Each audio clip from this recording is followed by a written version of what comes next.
જાફરાબાદ તાલુકાના બાબરકોટ ગામે આવેલી અલ્ટ્રાટેક સિમેન્ટ દ્વારા વન્ય પ્રાણી સિંહને જીવનું જોખમ. જાફરાબાદ તાલુકાના બાબરકોટ ગામે આવેલી અલ્ટ્રાટેક સિમેન્ટ દ્વારા વન્ય પ્રાણી સિંહને જીવનું જોખમ હોય તેવું દેખાઈ રહ્યું છે. જંગલના કહેવાતા રાજા એવા એશિયન સિંહો ખૂબ મોટા પ્રમાણમાં બાબરકોટમાં વસવાટ કરે છે. અલ્ટ્રાટેક સિમેન્ટ દ્વારા માઇનિંગ વિસ્તારમાં અવર જવર સિંહોની જોવા મળે છે. આજ રોજ સિંહો હોવાની ખબર હોવા છતાં અલ્ટ્રાટેક સિમેન્ટ દ્વારા બ્લાસ્ટિંગ કરવામાં આવી રહ્યું છે.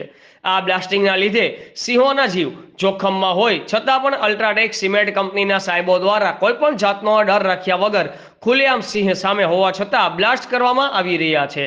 આમ જોતા આ કંપની દ્વારા બ્લાસ્ટિંગ કરતા એવું લાગે છે કે ફોરેસ્ટના અધિકારી અને કંપનીના સાહેબોની મિલીભગત હોય એવું દેખાઈ રહ્યું છે. આમ જનતા દ્વારા જો કોઈ પણ જગ્યાએ સિંહ દર્શન કરવામાં આવે તો કડકમાં કડક કાર્યવાહી ફોરેસ્ટ અધિકારી દ્વારા કરવામાં આવતી હોય છે, મસ્ત મોટા દંડ લેવામાં આવતા હોય છે. ત્યારે હવે જોવું રહ્યું કે અલ્ટ્રાટેક સિમેન્ટ કંપનીના સાહેબો જે આ સામે સિંહ હોવા છતાં માઇનિંગમાં બ્લાસ્ટ કરી રહ્યા છે એમની ઉપર ફોરેસ્ટના અધિકારી શું કાર્યવાહી કરે છે. જો અલ્ટ્રાટેક સિમેન્ટના અધિકારી ઉપર ફોરેસ્ટના અધિકારી દ્વારા કોઈ પણ પગલાં લેવામાં નહીં આવે તો આઝાદ મીડિયાના પ્રતિનિધિ ભગવાનભાઈ ભરવાડ દ્વારા લેખિત ફરિયાદ કરવામાં આવશે.